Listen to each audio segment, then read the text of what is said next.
So, doing the Shikar fixed review today. And I've run these sticks more than any stick I've ever run. I've run the shit out of these and I've owned them twice. So, um, obviously, I'm a fan. Not paid or sponsored or anything, but I will be biased because I think these are one of the best sticks on the market. And they're incredibly underrated. So, the Shikar fixed. Matt came out with these basically in response to the original Shikar, which had a pivoting, folding step. Guys like me, right, wanted fixed. I don't want pivoting stuff. I hate it. So he came out with these somewhere around Christmas time a couple years ago. And I bought a pair immediately. Found a major thing I didn't like, sold them. Realized later on I kind of dug it and bought another set. So he sells these in 10s, 12s, 17s, which these are 17s, and I think a 20 or 22, maybe both. But these are badass stick. Nothing grips the tree quite like a beast stick to me, but these are really close. I would say a close second, right? They're right there. They're awesome. They're super tight, and they're very lightweight. These sticks are like 1.4 ounces, somewhere around 22, 23, or 1.4 pounds, sorry. Somewhere around 22, 23 ounces, I think. And they stack awesome. So they were a little lighter than the beast sticks when I kind of upgraded. But one of the major things is that weight, but then the stacking profile. So the stacking profile of these is really, really tight. It's hard to compare because I don't have anything right here. I should have brought a hawk or something to show you, but they stack super tight. You know, like this is my hand, 3 sticks. You know, it's they're tight. I don't think you can get a tubular type stick tighter than this, right? And stack them straight, because they do stack straight. They don't stagger. So they're an awesome stick. My original major gripe with these, bought them, liked them, went to slap some K-bladers on them and realized it sucks. So the way they go together on the bottom with the button and the bolt and how you stack them,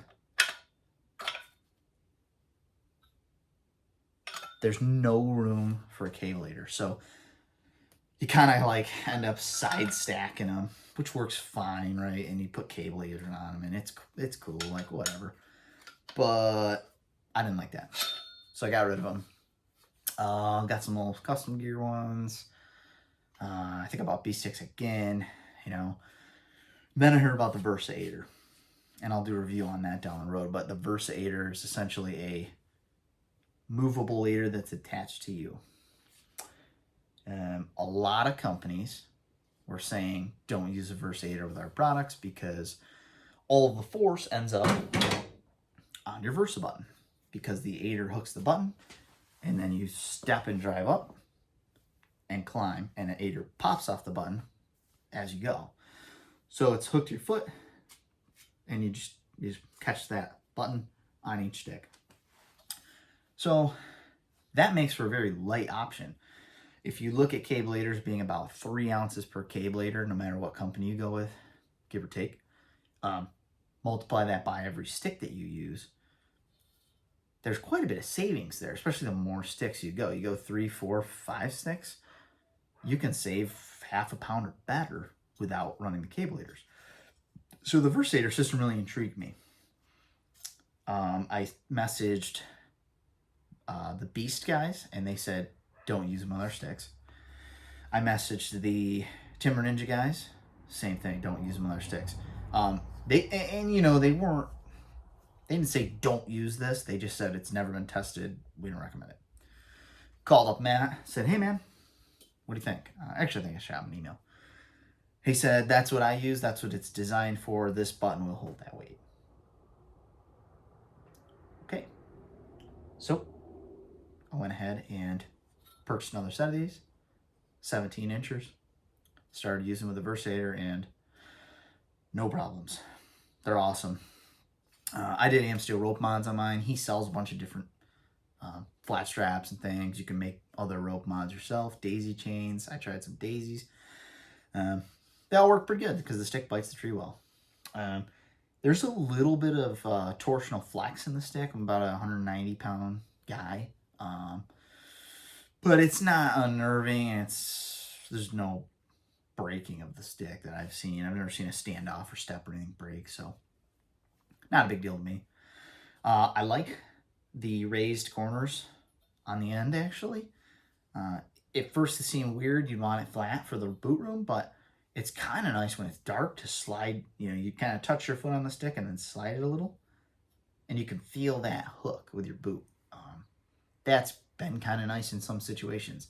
Obviously, the glow-in-the-dark type stuff does a similar thing, right? So 6 one, half dozen the other, but it is kind of nice. Weight's good, like I said. When you consider the weight, I had a hard time getting weight on these sticks because they're just a 1.4 pound stick with no add-ons. You don't have cables, you don't have that other stuff. An 8er per stick with Amsteel, they're great. So I'm gonna move these simply because I want to try other sticks, and so I won't be hanging them much this season. I've used them a few sets already this season and still like them a lot, but I want to move these just simply for the fact that someone else can use them. I'll have some other sticks coming in to try and test, but these are a damn good option, and the fact that Matt lets you choose sizes and steps and multiple different things is really nice. They're very customizable. He usually has a pretty good sale once or twice a year. So these are badass stuff, man. If you're a cablator person, just know that you will be running that side stack, which is okay. It's not that bad. There's nothing really wrong with the side stack. It's tight. Doesn't wiggle. It just spreads width-wise, And if you're not really a cablator person, you're an Amsteelator guy, you're a Nader Swader guy, you're somewhere in that camp, this is a stick to look at because you have no additional weight with your aiders, and there's not much else that can do that. So, great stick. Check them out. Totally USA made, high quality stick. Pretty lightweight, and definitely recommend.